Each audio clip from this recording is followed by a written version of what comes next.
نحمده ونستعينه ونستغفره ونؤمن به ونتوكل عليه ونعوذ بالله من شرور أنفسنا ومن سيئات أعمالنا من يهده الله فلا مضل له ومن يضلله فلا هادي له وأشهد أن لا إله إلا الله وحده لا شريك له وأشهد أن محمدا عبده ورسوله أما بعد فأعوذ بالله من الشيطان الرجيم بسم الله الرحمن الرحيم الطلاق مرتان فإمساك بمعروف أو تسريح بإحسان ولا يحل لكم أن تأخذوا مما آتيتموهن شيئا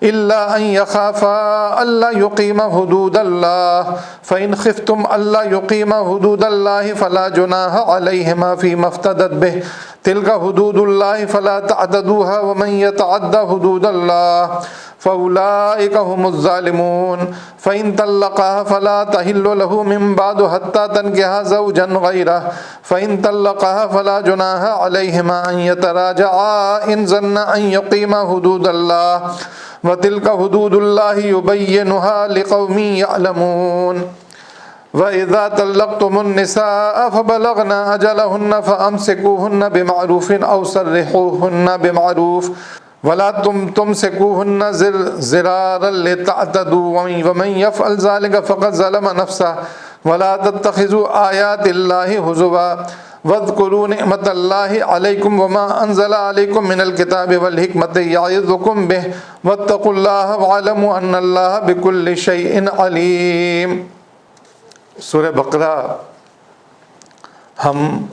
ہمارے زیر مطالعہ ہے اور اس کی آیت نمبر 229، 230 اور 231 تین آیات آپ کے سامنے تلاوت کی ہیں، اور ان آیات میں اللہ رب العالمین فرماتے ہیں طلاق دو بار ہے، یا پھر یا تو سیدھی طرح عورت کو روک لیا جائے یا بھلے طریقے سے اس کو رخصت کر دیا جائے، اور رخصت کرتے ہوئے ایسا کرنا تمہارے لیے جائز نہیں ہے کہ جو کچھ تم انہیں دے چکے ہو اس میں سے کچھ واپس لے لو۔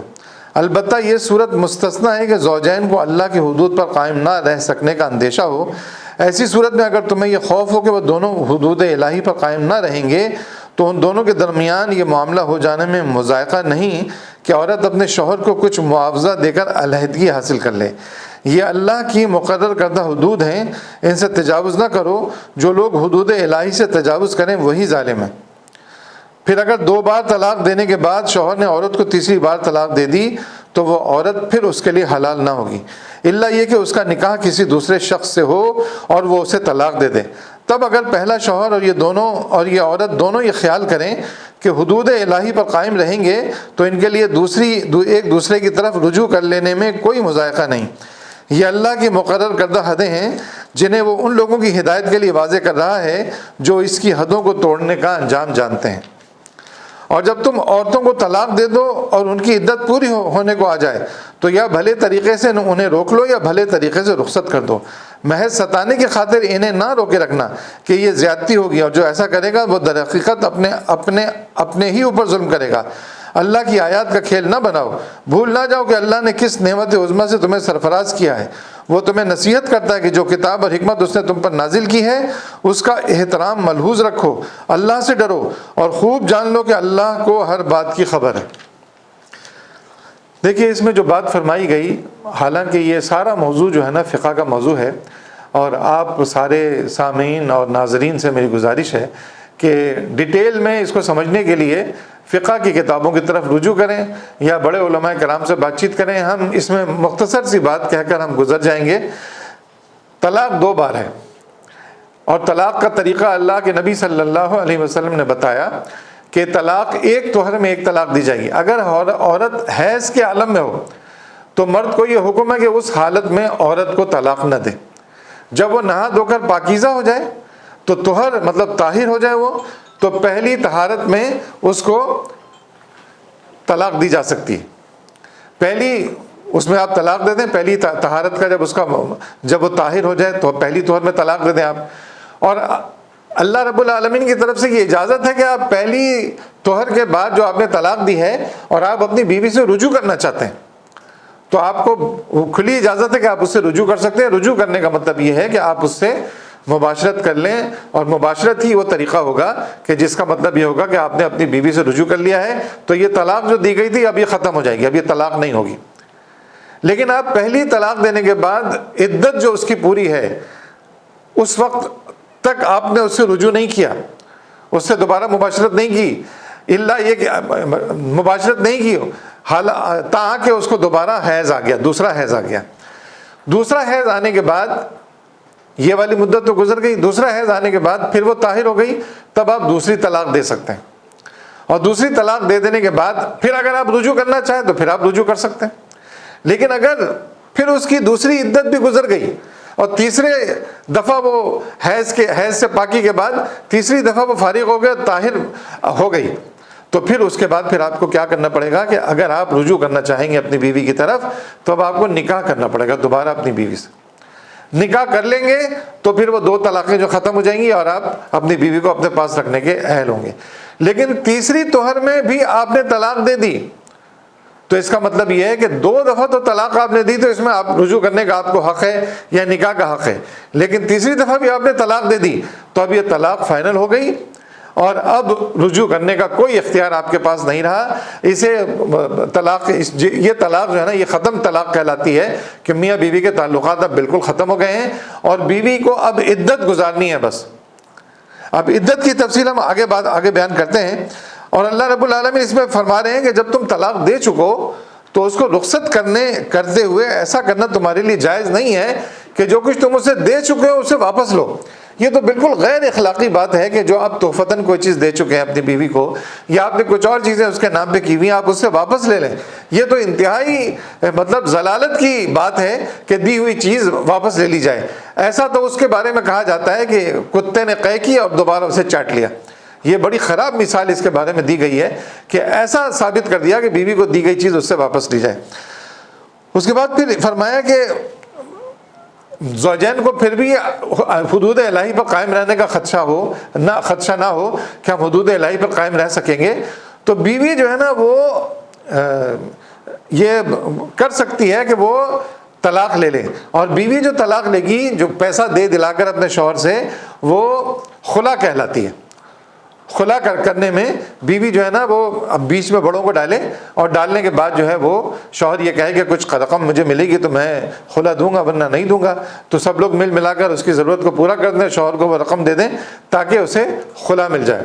اور خلا مل جانے کی صورت میں خلا میں لیکن ایک بات یہ ہے کہ اگر یہ دونوں میاں بیوی دوبارہ نکاح کرنا چاہیں تو نکاح کر سکتے ہیں, اس میں ان کی وہ کوئی نہیں ہے. اور خلا میں جو ہے عدت بھی بالکل اسی طریقے سے ہے کہ بس وہ 1 طہر کے بعد, 1 حیض آنے کے بعد ان کی عدت خلا میں ختم ہو جاتی ہے. اس کے بعد فرمایا کہ تیسری دفعہ جو طلاق دے دی ہے اور اس پر اب دونوں رجوع نہیں کر سکتے ہیں دونوں, اور رجوع کی صرف ایک صورت یہ ہو سکتی ہے کہ وہ عورت کسی اور مرد سے شادی کر لے اور شادی کرنے کے بعد وہ مرد پھر اس کو طلاق دے دے.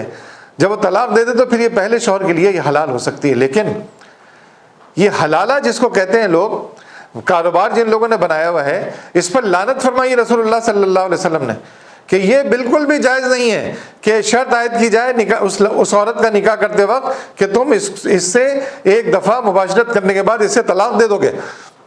اسے اسلام نے حلال قرار نہیں دیا ہے, حالانکہ لوگ اسے کرتے ہیں اور اس کو کہتے ہیں کہ یہ حلال ہو گیا ہے. بالکل بھی اس کی اجازت نہیں ہے, اسے ضلالت کہا گیا ہے, اسے حرام کہا گیا ہے کہ اس طریقے سے حلالہ کیا جائے.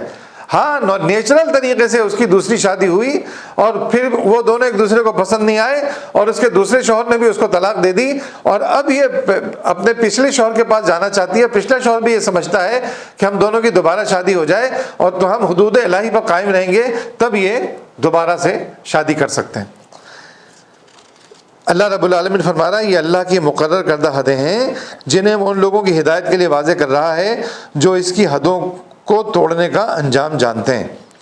اور اللہ رب العالمین پھر فرماتے ہیں کہ اور جب تم عورتوں کو طلاق دے دو اور ان کی عدت پوری ہونے کو آ جائے تو یا بھلے طریقے سے انہیں روک لو یا بھلے طریقے سے رخصت کر دو. محض ستانے کی خاطر انہیں نہ روکے رکھنا یہ زیادتی ہوگی، اور جو ایسا کرے گا وہ در حقیقت اپنے آپ ہی پر ظلم کرے گا. اللہ کی آیات کا کھیل نہ بناؤ، بھول نہ جاؤ کہ اللہ نے کس نعمت عظمیٰ سے تمہیں سرفراز کیا ہے. وہ تمہیں نصیحت کرتا ہے کہ جو کتاب اور حکمت اس نے تم پر نازل کی ہے اس کا احترام ملحوظ رکھو، اللہ سے ڈرو اور خوب جان لو کہ اللہ کو ہر بات کی خبر ہے. یہ جو قرآن مجید نازل ہوا ہے، پہلے عرب کیا کرتے تھے؟ بیوی کو 20 طلاقیں دے دیتے اور اس کے باوجود اسے گھر سے نکلنے نہیں دیتے تھے، اور اس کو پھر اپنی لونڈی بنا کر رکھتے تھے، اس سے مباشرت کرتے تھے، طلاق دینے کے باوجود اس کو گھر سے نہیں نکالتے تھے. یہاں یہ فرمایا جا رہا ہے کہ عدت تک تمہیں اپنے گھر میں رکھنے کا حق ہے، لیکن عورت یہ کہے کہ نہیں صاحب میں اس شوہر کے گھر میں عدت نہیں کرنا چاہتی ہوں، عدت نہیں گزارنا چاہتی ہوں، میں کسی اور جگہ عدت گزارنا چاہتی ہوں، تو عورت اگر یہ کہے تو پھر مرد پر لازم نہیں ہے کہ اسے مجبور کرے کہ نہیں عدت میرے گھر ہی میں گزارو، وہ کہیں اور بھی عدت گزار سکتی ہے.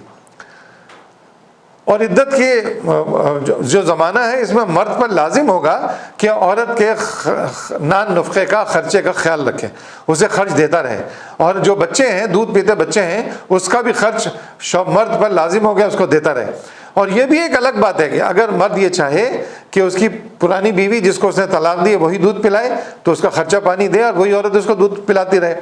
لیکن اگر مرد یہ چاہتا ہے کہ نہیں کسی دوسری عورت سے دودھ پلوایا جائے، اس عورت کو نہ دیا جائے، تو مرد کو اس بات کی بھی اجازت ہے کہ کسی دوسری عورت سے اس کو اپنے بچے کو دودھ پلوا لے، کیونکہ بچہ تو مرد کا ہے، بچے کو تو مرد کے پاس واپس آنا ہے. شریعت یہ کہتی ہے عورت کے پاس بچہ نہیں جائے گا، بچہ مرد ہی کے پاس جائے گا کیونکہ مرد کی اولاد ہے وہ. اللہ رب العالمین ہمیں ان معاملات کو سمجھنے کی توفیق عطا فرمائے، کیونکہ اس طلاق کے قانون آنے کے بعد زندگی آسان ہو گئی بالکل. اور یہ بات بھی فرمائی رسول اللہ صلی اللہ علیہ وسلم نے کہ اکٹھے 3 طلاق نہیں دی جا سکتی. اگر کسی نے اکٹھے 3 طلاق دے دی غصے میں آ کر تو حضرت عمر نے تو اس کو کوڑے لگوائے، درے لگوائے، طلاق قائم کر دی گئی. پہلی دفعہ میں اگر کسی نے 3 طلاق دے دی تو طلاق ہو جاتی ہے، ایسا نہیں کہ طلاق نہیں ہوتے. چاروں ائمہ اربع جس میں امام ابو حنیفہ رحمۃ اللہ علیہ، امام شافعی رحمۃ اللہ علیہ، امام احمد بن حنبل رحمۃ اللہ علیہ اور امام مالک رحمۃ اللہ علیہ، ان چاروں کے نزدیک 3 دفعہ اگر طلاق دے دی تو طلاق ہو جاتی ہے، چاہے اکٹھے دیں. لیکن طریقہ یہ ہے کہ ہر طہر میں، ہر حیض کے بعد جو پاکیزہ ہوتی ہے عورت، یہ پہلی طہر، پھر دوسرے حیض کے بعد پاکیزہ ہوتی ہے عورت، دوسری طہر، تیسرے حیض کے بعد عورت پاکیزہ ہوتی ہے، تیسری طہر. اس طرح 3 طلاقیں دی جانی چاہیے. اس کی کیا وجہ ہے؟ اللہ رب العالمین نے یہ طریقہ اس لیے مقرر کیا ہے کہ ہو سکتا ہے کہ پہلے جذبات میں آ کر ایک طلاق دے دی ہو، پھر وہ دونوں یہ سمجھ لے کہ نہیں ہمیں رجوع کرنا چاہیے، تو ان کے پاس رجوع کرنے کی سہولت موجود ہو. اور اگر اکٹھے 3 طلاق دے دی تو رجوع کرنے کی سہولت ختم ہو جائے گی، اور اس کو گناہ بھی ہوگا، لعنت زدہ بھی ہوگا وہ شخص. اور اسلامی حکومت پر لازم ہے کہ اس پر تعزیانہ، اس پر جرم عائد، فرض جرم عائد کرے اور اس کو سزا دے. اور سزا کا کوئی بھی طریقہ ہو، درے لگائے جاتے تھے، درے لگائے جائیں اس کو. تو یہ اکٹھی 3 طلاق اگر دے دی جائے گی تو وہ ختم ہو جائے گی، پھر اس کو رجوع کرنے کا کوئی حق نہیں ہوگا. تو اسی لیے اللہ کے نبی صلی اللہ علیہ وسلم نے اور اللہ رب العالمین نے یہ طریقہ مقرر کیا کہ ایک طہر میں 1 طلاق دی جائے. انسان کو اپنے اوپر اتنا کنٹرول ہونا چاہیے کہ وہ اس اللہ رب العالمین نے جو حدود بنائی ہے، جو طریقہ بتایا ہے، اس کے مطابق اپنی زندگی گزارے. اللہ رب العالمین فرماتا ہے کہ ان حدود کے مطابق تم اگر زندگی گزارو گے تو اس میں تمہارا ہی بھلا ہے. ہو سکتا ہے کسی غلطی کی وجہ سے تم نے پہلی دفعہ طلاق دے دی ہو، 1 طلاق دی ہو، بعد میں تمہیں اپنی غلطی کا احساس ہو جائے، پھر تم رجوع کرنا چاہو تو رجوع کر سکتے ہو، راستہ رہے تمہارے پاس. 2 طلاقیں بھی دے چکے ہو، اس کے بعد تمہیں پھر خیال آ گیا تو پھر نکاح کر کے دوبارہ تم اپنی بیوی کو اپنے پاس رکھ سکتے ہو. لیکن جیسے ہی تیسری طلاق دی سیپریشن ہو جائے گی. اب عورت عدت کا وقت گزارے گی، اور عدت کا جو وقت ہے 4 مہینے 10 دن ہے. عورت جو ہے نا 4 مہینے 10 دن تک جو ہے نا عدت میں رہے گی. اور پھر عدت کے احکامات ہیں پورے فقہ میں ہیں، تو عدت کے احکامات بھی فقہ سے دیکھ لیے جائیں اور علماء کرام سے اس پر بات چیت کر لی جائے. اقول قولی ھذا استغفر اللہ لی ولکم ولسائر المؤمنین وآخر دعوانا ان الحمد للہ رب العالمین.